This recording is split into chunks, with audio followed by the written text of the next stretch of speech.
அனைவருக்கும் வணக்கம். விலை உயர்ந்த கடிகாரத்தை நாம் வாங்கினாலும் அது நமக்கு பிடித்த நேரத்தை காட்டாது. அதே போன்று நமக்காக அது காத்திருக்கவும் செய்யாது. எனவே நீங்கள் அந்த நேரத்தை, உங்களுக்கான நேரத்தை பயன்படுத்தி கொள்ள வேண்டும் என்று கூறி இன்றைய வகுப்பில் நாம் தொடர்ந்து பார்த்து கொண்டு வருகிற மெட்ராஸ் ஹைகோர்ட்டினுடைய habeas corpus petition 2182 of 2022 Gejan versus superintendent of and others. இதில் டைரக்ஷன் என்னென்ன கொடுத்துருக்காங்க? 2 மைனர்கள் கான்சென்சுவல் செக்ஸ் வைத்துக்கொண்டால் அதில் என்னென்ன டைரக்ஷன்லாம் பின்பற்ற வேண்டும் என்று டைரக்ஷன் கொடுக்கப்பட்டது என்பதை பற்றி பார்த்து கொண்டு வருகிறோம். ஏற்கனவே 4 பார்ட்டு போட்டோம், ஏன்னா லென்த்தியாக இருக்கிறதால. இப்போ 5வது பார்ட்டை பார்க்க போகிறோம். இது எது சம்மந்தப்பட்டது என்று சொன்னால், இப்போ இந்த 2 பேர் இருக்காங்கல்ல, இவர்கள் இருவரும் மைனர் தான், 18 வயசு பூர்த்தி ஆகலை. இப்போ இவர்கள் இருவரும் உதாரணத்துக்கு லவ் பண்ணுறாங்க.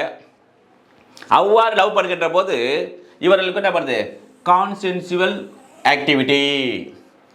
இருவரும் என்ன பண்ண? ஃபிசிக்கல், அதாவது செக்ஷுவல் ஆக்ட் பண்ணுறாங்க. அதன் விளைவாக இந்த குழந்தையானது கர்ப்பமாகி விடுகிறது, கருவுற்றாகி விடுகிறாள். இப்போ இந்த சமயத்தில் இவர் இருக்கார்ல, இவர் மைனர் தான். இப்போ 2 பேரும் என்ன பண்ணுறாங்க? யார்? ரிஜிஸ்டர்ட் மெடிக்கல் பிராக்டிஷனர், பதிவு செய்யப்பட்டிருக்கின்ற அந்த மருத்துவர் இருக்கார்ல, அவரிடம் போகிறாங்க. மேடம் டாக்டர், நாங்கள் 2 பேரும் 18 வயசு ஆகல, 2 பேருமே மைனர், அது சைல்டு, மைனர் சொல்லப்பட்டாங்க, 2 பேருமே சைல்டு ஆஸ் பர் போக்ஸ் ஆக்டில். எங்களுக்கு இது மாதிரி தப்பு பண்ணிட்டோம், இப்போ குழந்தை உருவாயிடுச்சு, அதனால இதை நீங்கள் கழிச்சிடுங்க அப்படின்னு இங்கே வராங்க. இப்போ இவங்க என்ன பண்ணணும்? என்ன சொல்லணும்? இந்த டைரக்ஷன் பற்றி என்ன சொல்கிறாங்கன்னா, இவ்வாறு இங்கே வருகின்ற போது இப்போ போக்ஸ் ஆக்டில் பார்த்தல செக்ஷன் 19 செக்ஷன் 1 படி இருக்குல்ல, என்ன சொல்லணும்? என்ன பண்ணணும்? இந்த விஷயங்களை இவ்வாறு 2 மைனர்கள் இந்த மாதிரி 2 பேரும் மனமொத்து செக்ஷுவல் ஆக்டிவிட்டி நடந்து கர்ப்பம் அடைந்து வந்து கருக்கலைப்பு செய்ய வேண்டும் வந்து விட்டால் அவருடைய அந்த 19 செக்ஷன் 1 ஆஃப் போக்ஸ் ஆக்ட் 2012 படி inform to the concern authority. இப்போ மெடிக்கல் ப்ராக்டிஸ் போகிறாங்கல்ல, இவங்க என்ன பண்ணணும்? As per section 19 section 1 of POCSO act 2012 படி என்ன பண்ணணும்? கன்சர்ன் அத்தாரிட்டிக்கு இன்ஃபார்ம் பண்ணணும். சரி, இன்ஃபார்ம் பண்ணுறாங்களே, இன்ஃபார்ம் பண்ணுகின்ற போது அது நேமெல்லாம் டிஸ்க்ளோஸ் பண்ணணும்ல, பேர் தெரிஞ்சிடும், இந்த பேர் என்ன, அதே மாதிரி இவன் பேர் என்ன, அப்பா பேர் என்ன சொல்லுவாங்கல்ல. அப்போ இது தெரிந்துவிடும் என்பதற்காக என்ன பண்ணுவாங்கன்னா, இவங்க இந்த மெடிக்கல் ப்ராக்டிஸ் வரமாட்டாங்க. அப்போ என்ன பண்ணுவாங்க? அந்த வேறு மாதிரி இருக்காங்கல்ல, இந்த மெடிக்கல் ப்ராக்டிஸ் இல்லாத சாதாரண வேறு ஏதாவது செய்வாங்க, அந்த மாதிரி அவங்க அந்த இடத்துல பண்ணுறாங்க. அங்கே போனால் பேரே சொல்ல மாட்டாங்க, நம்ம அங்கே ரகசியம் கழிச்சிட்டு வரலான்னு சொல்கிறது அதிகமாகிடும். அப்போ இங்கே வரது குறையும். அதனால் என்ன சொல்கிறாங்கன்னு சொன்னால், நீங்கள் இது மாதிரி வருகின்ற போது இவர்களுடைய பெயர்களை எல்லாம் என்ன பண்ணுங்கள்?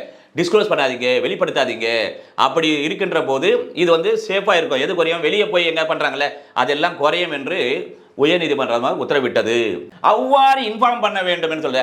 அவ்வாறு இன்ஃபார்ம் பண்ண எதுக்காக சொல்கிறாங்கன்னு சொன்னால், இப்போ என்ன பண்ணோம்? இப்போ இன்ஃபார்ம் பண்ணது என்ன பண்ணோம்? பேர்லாம் சொல்லணும், பேர் சொல்கிறது சொல்லலாம் இருக்குல்ல. அப்போது இந்த மாதிரி ஒரு விஷயம் இருந்தால், இப்போ என்ன இவங்க என்ன நினைப்பாங்க? ஐயோ டாக்டர்கிட்ட போன இது மாதிரி ஆகிட்டோம்னா நம்ம பேரெல்லாம் வெளியே வந்துடும், நமக்கு அசிங்கமாயிடும். அதையெல்லாம் குறைப்பதற்காக அதனால் பண்ணுறாங்க. அதனால் இந்த மாதிரி மெடிக்கல் ப்ராக்டிஸ் தான் தெரிவிக்க வேண்டும் என்று 19 செக்ஷன் 1 சொல்லப்பட்டிருக்கின்றது. இப்போ இதே மாதிரி எங்கே சொல்லியிருப்பாங்கன்னு பார்த்தீங்கன்னா, அது பாருங்க, X versus principal secretary health and family welfare department civil appeal number 5802 of 2020 இதை ரெஃபர் பண்ணியிருப்பாங்க. இதே சேம் திங்கே. ஓகே, இப்போ டெர்மினேஷன் பண்ணிட்டாங்க, கருத்து செய்துட்டாங்கன்னு வச்சுக்கலேன். பிறகு இப்போ இந்த கருத்து செய்த பிறகு அதை டிஸ்போசல் செய்வதற்காக என்னென்ன நடைமுறைகளை பின்பற்றி செய்ய வேண்டும் என்று இந்த ஏபிஎஸ் கார்பஸ் பெட்டிஷன் 2182 ஆஃப் 2022 மூலமாக டைரக்ஷன் உயர்நீதிமன்றம் சென்னை உயர்நீதிமன்றம் வழங்கியது என்று சொன்னால், பாருங்கள், சப்போஸ் இந்த ஃபீட்டஸ் இருக்குல்ல, இது 24 வாரம் வரை அப் டு 24 வீக்ஸ் என்றால், இந்த முழுவதுமான இந்த ஃபீட்டஸ் இருக்குல்ல, இந்த கரு முழுவதுமே எங்கே அனுப்பி வைக்க வேண்டும் என்று சொன்னால், ஃபோரன்சிக் சயின்ஸ் லேபுக்கு அனுப்பி வைத்தல் வேண்டும் முழுவதுமாக. சரி, இப்போ அடுத்து சப்போஸ் 24 வாரத்திற்கு மேலாக இந்த கருவானது இருக்கிறது என்று சொன்னால், எந்த பாகத்தை மாத்திரம் அனுப்பினால் போதும் என்று சொன்னால், இந்த பாருங்க, ஃபீமர், இந்த கருவில் இருக்கின்ற அந்த தொடை எலும்பு, அதை மாத்திரம் எங்கே அனுப்பி வைக்க வேண்டும்? இந்த எஃப்எஸ்எல்க்கு அனுப்பி வைத்தல் வேண்டும். சரி, மீதியில் என்ன பண்ணணும்? அப்போ இதை தவிர மீதியில் என்ன பண்ணணும்? அதை பயோமெடிக்காக டிஸ்போஸ் பண்ணணும். சரி, இதை எதை அது இப்போ எஃபிஷியல் போயிட்டாங்க, லேபுக்கு போயிடுச்சு. அந்த லேபில் எவ்வளவு காலம் இந்த முழு ஃபீட்டஸையும் இந்த ஃபீமரை மாத்திரம் பாதுகாத்து வைத்தல் வேண்டும் என்று சொன்னால் அந்த வழக்கு முடிகின்ற வரை அங்கே பாதுகாத்து வைத்தல் வேண்டும். அந்த வழக்கு முடிகின்ற வரை என்றால் என்ன? இப்போ என்ன பண்ணணும், அந்த ஆர்டர் வந்து இப்போ அப்பீல் போகிறாங்க, கேஸு போகிறாங்க, எல்லாம் போயிட்டு அப்பீல் கடைசி அவ்வளோதான். அந்த உத்தரவு பெற்ற 8 வாரங்களுக்குள்ளாக, இது 8 வாரங்களுக்குள்ளாக காப்பி ரிசீவ் பண்ண, நகலை ரிசீவ் பண்ண பிறகு யார் அதை போடணும்? இப்போ காவல் அதிகாரி இருக்காங்கல்ல, அந்த போலீஸ் ஸ்டேஷன் இப்போ தான் இவங்க தான் எஃப்ஐஆர் ரிலீஸ் பண்ண எல்லாம் பண்ணுறாங்கன்னா, இந்த காவல் அதிகாரி அவர்கள் அந்த நகலினை பெற்ற 8 வாரத்திற்குள்ளாக அது என்ன பண்ணும், அது வாங்கி பயோமெடிக்கலாக ட்ரீட் பண்ணி அங்கே எடுத்து என்ன பண்ணும், அதை வேஸ்ட்டாக அதை வந்து அழித்து விடுதல் வேண்டும். என்ன நடைமுறையும் அந்த பயோமெடிக்கல் பாருங்கள், அதாவது பயோமெடிக்கல் வேஸ்ட்டு இருக்குல்ல, மெடிக்கல் வேஸ்ட்டை வந்து எப்படி பண்ணணும், ஆஸ் பர் ப்ரொசீஜரில் பண்ணணும்.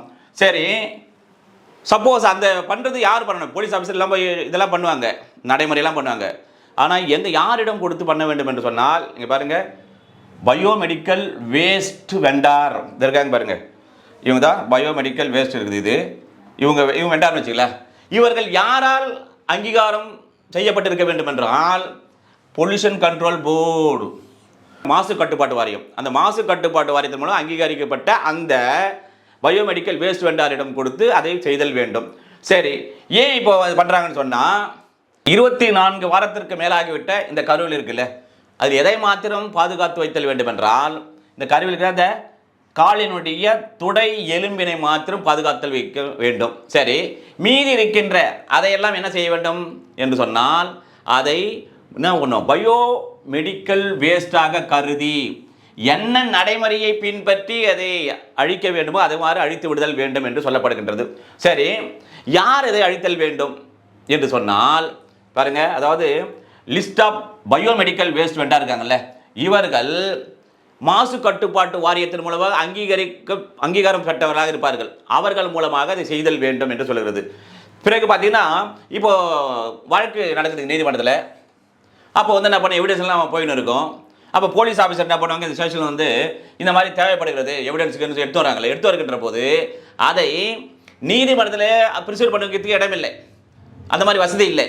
அதே மாதிரி காவல் நிலையத்திற்கு வசதி இல்லை. அதே போன்று அந்த நேரத்தில் என்ன பண்ணும், அந்த விக்டிம் பாதிப்பட்டாங்கல்ல, இந்த பாதிப்பட்ட விக்டிமிடமோ அல்லது அவர் குடும்பத்தாரிடமும் அவை போய் சென்று சேராமல் இருப்பதற்கு பார்த்துக் கொள்ளுதல் வேண்டும் என்று சொல்லப்பட்டிருக்கிறது. சரி, ஏன் இவ்வாறு இந்த எஃப்எஸ்எல் அவை பாதுகாக்க வைக்கப்பட்டுள்ளது? எதற்காக பாதுகாக்கப்படுகிறது என்று சொன்னால், இப்போ ஒருவேளை இவர் இருக்கார்ல, இந்த சைல்டு பாய் இருக்கார்ல, இவர் என்ன பண்ணுவார், இல்லைங்க நான் என்னுடைய இந்த குழந்தையின் வயிற்றில் இருக்கின்ற குழந்தைக்கு நான் தகப்பன் இல்லை, நான் என்னால் அது ஏற்படவில்லை என்று அவர் ஒரு ஸ்டாண்ட் எடுக்கின்ற போது அதை அனலைஸ் பண்ணுவதற்காக அவ்வாறு அதை பாதுகாத்து வைத்தல் வேண்டும். சரி, இது எவ்வளோ நாளைக்கு பாதுகாத்து வைக்க வேண்டும் என்று சொன்னால், இது பண்ணும் வழக்கு முடிக்கின்ற வரை. எப்பொழுது இந்த வழக்கு நீதிமன்றத்தில் நடைபெற்று நீதிமன்றத்தில் உத்தரவு பிறப்பிக்கப்பட்டு அந்த நகலினை காவல் அதிகாரிகள் பெற்று அந்த 8 வாரங்களுக்குள்ளாக என்ன பண்ணும், இதையெல்லாம் செய்ய வேண்டும், பாதுகாத்து வைக்க வேண்டும் என்று சொல்லப்பட்டிருக்கின்றது. இப்போ இவங்க ரெண்டு பேருமே சைல்டு கான்சென்சுவல் ஆக்டிவிட்டி மூலமாக இந்த குழந்தையானது கர்ப்பமாகிவிடுகிறது. அப்படி இருக்கின்ற போது என்ன பண்ணாங்கன்னா, இந்த சிடபிள்யூசி இருக்குல்ல, சில்ட்ரன் வெல்ஃபேர் கமிட்டி, குழந்தைகள் நல அந்த குழுமத்திடம் ஒப்படைக்கிறாங்க. ஒப்படைக்கின்ற போது நிறைய வழக்குகளை அந்த சிடபிள்யூசி ஆனது என்ன பண்ணுறாங்கன்னா, இவ்வாறு இந்த குழந்தை பிரெக்னெண்ட்டாக இருக்கிறது என்பதை யாருக்கு, இந்த ஃபேமிலிக்கு, இந்த குடும்பத்தில் இருக்கிறவங்களுக்கு எதை சொல்ல தவறி விடுகிறார்கள் சொன்னால், மெடிக்கல் டெர்மினேஷன், அதாவது மெடிக்கல் டெர்மினேஷன் ஆஃப் பிரெக்னன்சி என்ற ஒரு விஷயம் இருக்கிறது என்பதை யார், இந்த சிடபிள்யூசி ஆனது கமிட்டியானது இந்த பெற்றோர்களுக்கு சொல்ல தவறி விடுகிறார்கள். அப்போ இவர்களுடைய கடமை என்ன, கண்டிப்பாக இவ்வாறு ஒரு விஷயம் இருக்கிறது, இந்த மெடிக்கல் டெர்மினேஷன் ஆஃப் பிரெக்னன்சி இருக்கிறது என்பதை இவர்கள் கண்டிப்பாக தெரிவித்தல் வேண்டும்.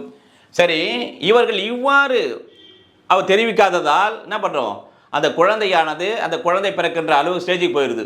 சரி, இவ்வாறு அந்த பிரெக்னன்சியை டெர்மினேட் செய்ய வேண்டும் என்றால் எந்த சட்டத்தின்படி எந்த ரூலின்படி செய்தல் வேண்டும் என்று சொன்னால், நீங்கள் பாருங்கள், அதாவது medical termination of pregnancy amendment act 2021 மற்றும் அதனுடைய விதிகள் மூலமாக அந்த விதிகளுக்கு உட்பட்டு அக்கார்டன்ஸ் வித் தட் அப்படின்னா அந்த விதிகளுக்கும் சட்டத்திற்கும் உட்பட்டு அந்த கருக்கவையாத இந்த குழந்தையினுடைய சிசுவினை கலைத்தல் வேண்டும் என்று சொல்லப்பட்டிருக்கின்றது. எனவே இந்த பாட்டில் ஒரு குழந்தை இருக்குல்ல, இதனுடைய அந்த கருவை கலைத்து விட்ட பிறகு அது என்ன நடைமுறையை பின்பற்ற வேண்டும், அந்த பீட்டஸ் எவ்வாறு பாதுகாக்கப்பட வேண்டும், அதே மாதிரி அந்த லெபரேட்டரி வைக்க வேண்டும் என்பதை பற்றியும் மற்ற விஷயங்கள் பிறகு சிடபிள்யூசியில் ஒப்படைக்கின்ற போது அவர்கள் என்ன இன்ஃபார்ம் பண்ண வேண்டும், அந்த குழந்தைக்கும் ஃபேமிலிக்கும் எவ்வாறு கரு கலைப்பு எந்த சட்டத்தை செய்ய வேண்டும் என்பதெல்லாம் பார்த்துருக்கிறோம். மற்ற விவரங்களை இந்த ஏபிஎஸ் கார்பஸ் பெட்டிஷன் 2182 ஆஃப் 2022 மற்ற டைரக்ஷனை அடுத்த வகையில் பார்ப்போம் என்று கூறி முடிக்கிறேன். நன்றி, வணக்கம்.